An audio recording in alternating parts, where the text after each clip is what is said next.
So I'm Technical Sergeant Pack with the Air Force Recruiting Service.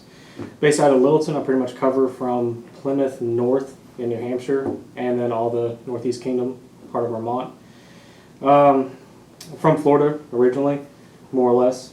I moved around a lot, but lived there for about 10 years prior to joining the Air Force. Came in at 19 as a jet engine mechanic.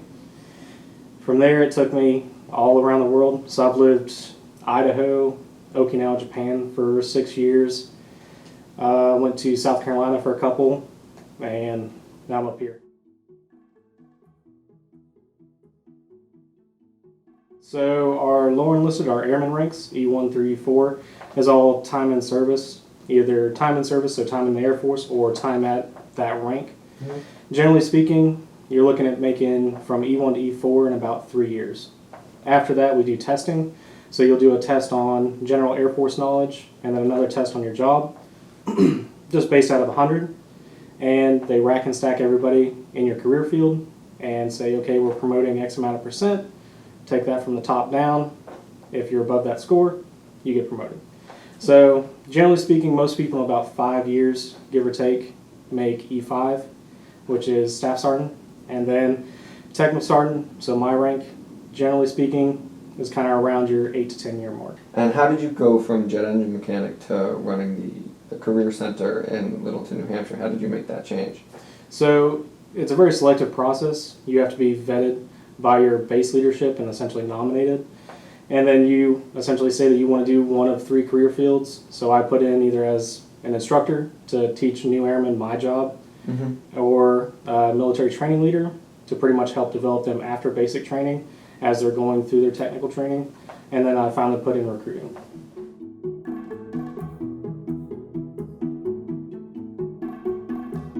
So really it just starts with a conversation like we're having today. I want to see what your interests are and more or less see if the Air Force is right for you. If it's not right for you, then it's fine. It's not for everybody, but at least have that conversation so you can make an informed decision about your future. And then after that, it's pretty much my job to make sure that you understand the whole processing portion of the process and answer any of your questions. If you're married with children, answer any questions that you have for your spouse's questions, what to expect when you get to your first duty station, basic training, your technical training. I'm here as a vault of information, essentially. You're looking at probably about 3 to 6 months between that conversation and actually going to basic training.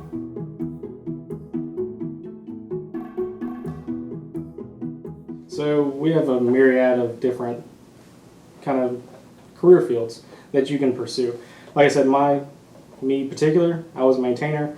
We've got tons of career fields that handle maintenance. If you want to go medical, we have tons of jobs that handle medical. We have paralegals. We have firefighters. We have cops. We have air traffic controllers. We have tons of different career fields that don't directly involve you flying for your job. Those only make up about 7 or 8 different career fields. So by all means, if it's something that people are interested in, they do have those options, but it's not something that comes with the Air Force.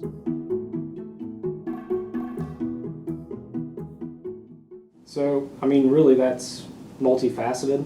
You have, generally speaking, a $45,000 pay package when you join, which is your housing is going to be entirely paid for, whether or not you're married with kids, any kind of dependents or what we call them, so spouses, children. If you're single, your housing is going to be paid for, utilities are going to be paid for, you're going to be receiving, it's like $375 a month, non-taxable, just for food. Then you also have your just monthly pay, which is fun money. Like I said, the Air Force has already paid for the roof, utilities, food. It's your cell phone, your car payment, your gas, and you're starting out the bare minimum at $1,600 a month to pay for a cell phone and some gas.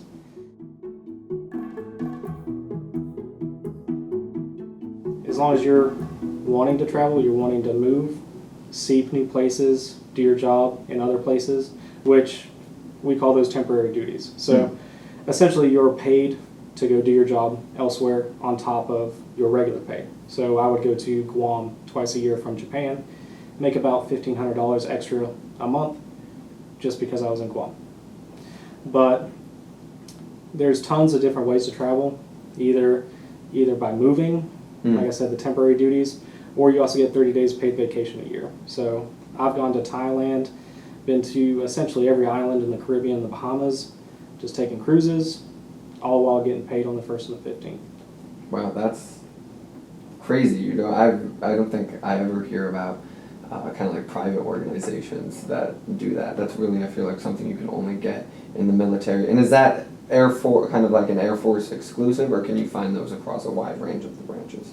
So all the branches offer your 30 days paid vacation. The main plus side for the Air Force is, I've seen in my experience, a lot of the installations are still kind of broken up back off of kind of where the theaters were from World War II.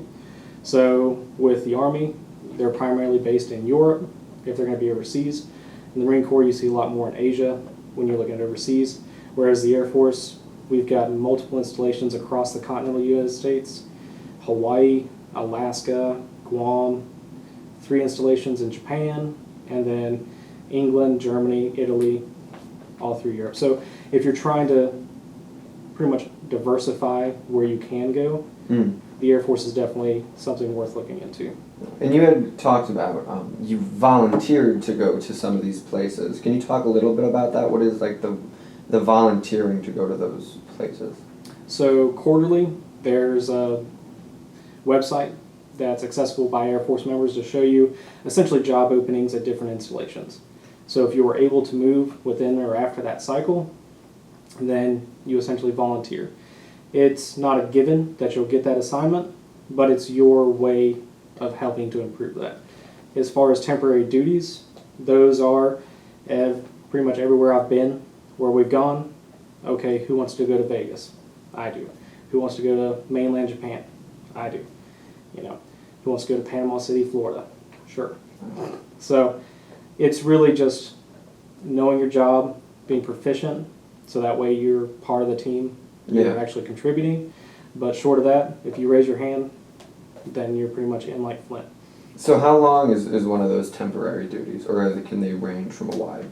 They range generally, in my experience, it's about a month to a month and a half.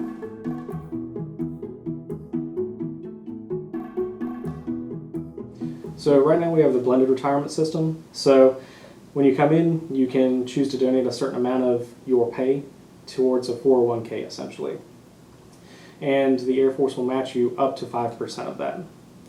The real big plus side to that, opposed to the prior retirement plan that we had, is let's say you come in, you just kind of want to get your feet wet, you don't know if you want to stay in the Air Force, if it's entirely for you, you just want to give it a shot. You come in, you do 4 years, you decide it's not for you, but you had a great time. When you leave, you take everything in your 401k with you. So it's still there to help build as you go through the remainder of your years until you hit retirement.